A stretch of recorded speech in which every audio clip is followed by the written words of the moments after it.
पूरा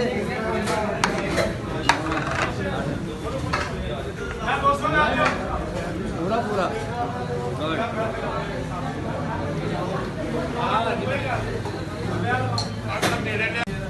दो दाना एक सब्जी ऐसा 1200 रुपए का बना पूरा ध्यान मेरे